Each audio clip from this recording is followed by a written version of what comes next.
Assalamu alaikum wa rahmatullahi wa barakatuh. This short video regards the topic of mixing culture with Islam and why it's dangerous. Note that this video isn't about cultural Muslims, which is a different topic for another day, inshallah.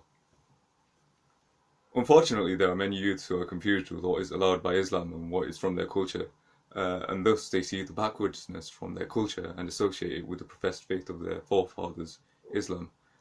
This seems to be a trend with many ex-Muslims or atheists. They have a flawed understanding of Islam and hence they feel the need to disassociate from it. On the other hand, you have people who fully embrace their cultures and make it their personality, which is also incorrect. In this case, you have people blindly following what their parents and their grandparents did, despite these ideas having no grounding in Islam.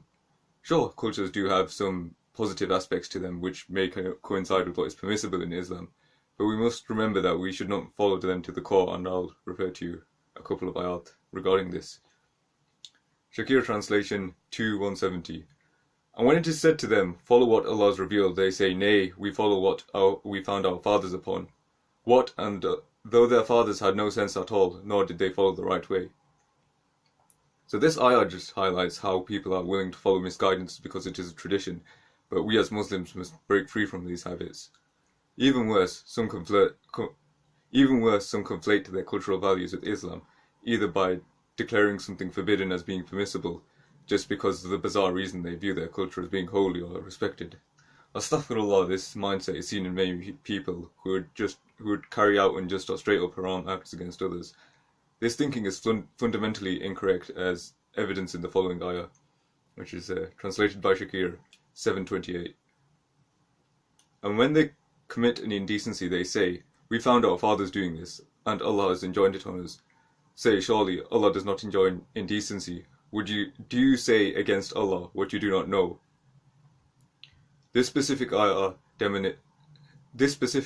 demonstrates how some people would use Islam to justify their wrongdoings by making up their rulings, which is another thing to watch out for.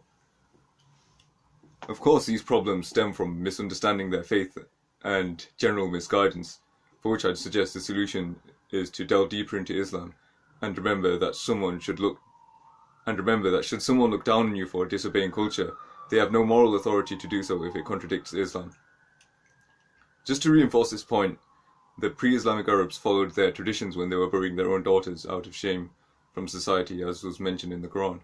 Nowadays, ironically, some people are trying to revive this by means of abortion, but that is a different topic entirely. As another example, certain cultures glorify having lighter skins and discriminate against darker people. We already know that racism is prohibited in Islam, as is multiple hadith and ayat on this topic, but still some people commit to it on a daily basis. Some traditions do have good in them, but we must remember that a lot of cultural practices are grounded in areas other than Islam, mainly being directly inherited from pagan religions. And for this reason, you shouldn't stick to following your culture blindly.